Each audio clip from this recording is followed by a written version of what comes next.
हुक्म देता है। मैं 9th क्लास में था, 9th क्लास बोलते अप्रोक्सीमेटली 13 to 14 ईयर्स एज हो जाती है बच्चे की। 9th क्लास में था मैं, और मैं नमाज को रेगुलर जाया करता था। 7th 8th से आदत थी, वैसे बहुत छोटे थे जब से फैमिली मेंबर्स के साथ नाना वगैरह हमारे जाते तो हम लोग उनके साथ ही में रहते तो हम चले जाया करते थे। लेकिन एक 8th की एज ऐसी थी कि जब प्योरली इंटेंशनली नमाज को जाने लगी, खुद चले जाते, खुद नमाज को वो करते, नमाजों में हाजिर रहना, मस्जिद में पहले चले जाना, वजू करके रहना, चटाइयों को थोड़ा इधर उधर कर देना, ये होता है बच्चों में। तो मैं 9th में था, मुझे अच्छे से याद है। मतलब मैं बताना चाह रहा हूँ बच्चे और मस्जिद का ताल्लुक नहीं है हमारे पास। तो जब मैं 9वीं जमात में हूँ और शरीयतन बालिग हूँ, और मैं मस्जिद के अंदर जाया करता था रेगुलरली, एक मरतबा मस्जिद के पास गया और थूक आ गया। तो मस्जिद में हाउस था, अब मस्जिद में हम थूक रहे। देखिए, अब इंसानी आंखें समझ सकती है डिस्टेंस कितना है, लेकिन जाहिर सी बात है वो माप नहीं सकती कि कितना आगे था कितना पीछे। अब जब मस्जिद के इधर थूक रहा हूँ तो सामने हाउस है, तो उधर देखने वाले क्या लगता है हाउस में थूक रहा हूँ। बड़े एक बच्चा है, जिसका मैं बच्चा, वो टर्म से जेनरिक टर्म है, लेकिन एक बच्चा वो थूकना चाहता है और मैंने सीधा उसके नाली में थूका। इतना गैस और इतना तो आप सबको आता है ना, कुल्ली करते तो बराबर वॉश बेसन के बीच में डालते हैं, थूकते हैं तो बराबर आ जाता है इतना तो इंसान। उसमें थूका तो किसी ने आके लगा दिया पूरे पब्लिक में, पूरे मस्जिद में, भरी मस्जिद में, क्या हाउस में थूक रहा? हाउस में नहीं थूक रहा, और हाउस में थूकता तो मछलियां जब भी खाना शुरू कर दी थूक को। मतलब मछली नहीं है, कुछ नहीं बोले हाउस में थूका, चलिए ठीक है थूक, आप चूंकि बड़े बोल रहे तो थूका ही होंगे ना, तो एक्सेप्टेड, ठीक है।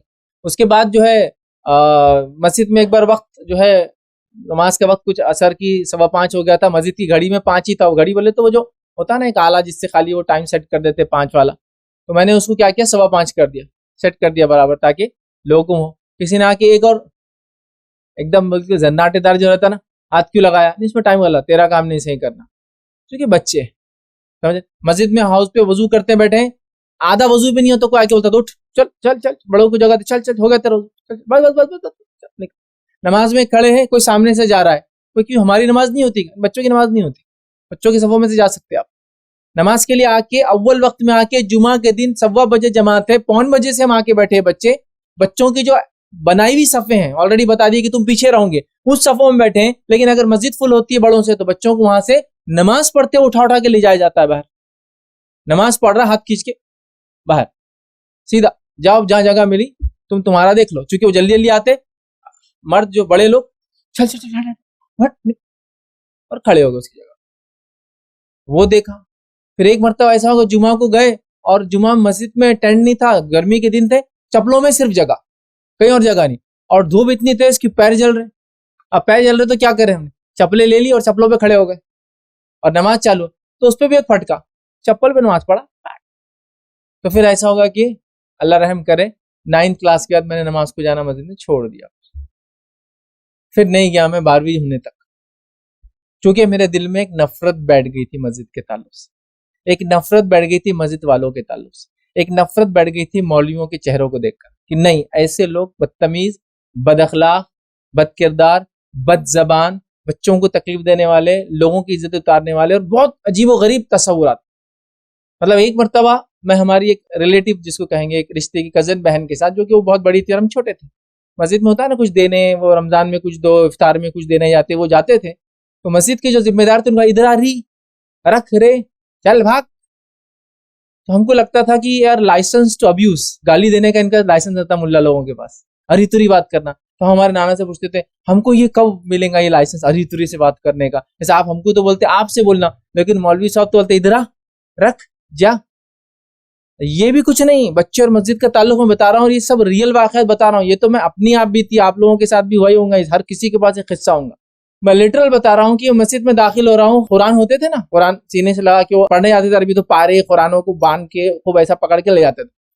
कुरान लेके मस्जिद में मैं और लेट हो गया, लेट, और उसी मस्जिद में बच्चियों की अरबी भी होती थी।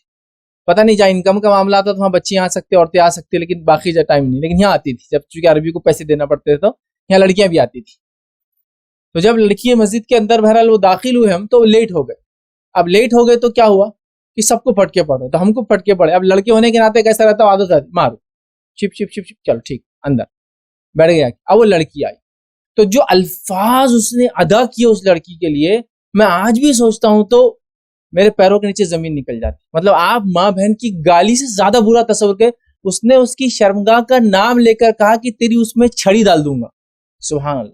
मैं तो अभी भी वो लफ्ज मेरे कानों में गूंजते हैं जो अल्फाज उन्होंने उस लड़की को कहे थे। छोटे थे, हमको नहीं, और हमको लगा लाइसेंस टू अब्यूज उनके पास लीगल रहता, क्योंकि वो लफ्ज को उन्होंने एकदम उर्दू जबान में उसके लिए एक बहुत ही घटिया लफ्ज इस्तेमाल होता है, वो लफ्ज लेके कहा तेरी उसके अंदर ये डाल दूंगा। और हमारे लिए अमेजिंग था वो, क्योंकि हम वो आज़ा के नाम जानते भी नहीं थे उस जमाने, लेकिन गाली तो समझ में आती लोगों। वो लफ्ज उन्होंने अदा किया और ये रोज होता था। अब क्या मोहब्बत बच्चों को यार मस्जिद से होंगी ऐसी, बताओ मुझे। और क्या मोहब्बत लोगों को, ऐसे लोग जिनको समझ नहीं। और ये बेसिस था हमारी नफरत का मस्जिद से, ये बेसिस बना। और ये सिर्फ मेरा पर्सनल तजुर्बा नहीं है, मैं आपसे कह सकता हूं मैं भी एक आम बच्चों जैसा पला और बड़ा हूं, आप लोग और भी होंगे, बल्कि मैं आम नहीं कह सकता, मैं अबव एवरेज था। मेरे फैमिली में लोगों के एक बैकग्राउंड थे, माली तौर से ना सही, खानदानी एक असर रसूख था, मेरे नाना इमाम रहे कई जमाने तक मस्जिद के, तो हमारा ही हाल था। तो दीगर लोगों का क्या होगा, पेशवा साहब का नवाज साहब, बल्कि बहुत सारी बार हम स्किप हो जाते थे, बहुत सारी सजाओं से, बहुत सारी गालियों से। लेकिन आम लोगों को जब देखते थे तो हम अमेज हो जाते थे, प्रिविलेज महसूस करते थे। लेकिन उसके बाद भी एक उम्र आने के बाद एक बज़नी दिल में आई। अब कोई बोल सकता है भाई अपना पर्सनल तजुर्बा था ना, अपने हद तक रखना था। ये मेरा पर्सनल तजुर्बा नहीं है, ये सव्वोर हजारों का मेरी उम्र के जो मस्जिदों में पढ़ रहे थे, मस्जिदों में नमाज को जाने की कोशिश कर रहे थे, उनके साथ ही सब हो रहा था। कोई दो राय नहीं। मस्जिद में आपका कान ना मरोड़ा गया हो, और अगर आप मस्जिद में जाते हो बचपन में, तो मेरा चैलेंज है ऐसा हुआ ही नहीं होगा आपके साथ। मस्जिद में आप गए और खासतौर से बगल के अंदर चिमटी ना ली गई हो, आपको ऐसा मसवड़ खड़ा हुआ के पहली सफ में, तो मैं चैलेंज करता हूँ ऐसा आपके साथ आप बोल ही नहीं सकते, मेरे साथ नहीं हुआ आज तक। मस्जिद में आप खड़े और किसी ने आपको कनपट्टी पे सेका ना, एकदम पीछे से आगे से, मस्ती कोई भी कर रहा, फटका आपको पड़ने, जो हाथ लगा उसको पड़ जाता है, मतलब 4-5 बच्चे मस्ती करे सन सन और आपको भागना पड़ा हो, ये बिल्कुल कॉमन है।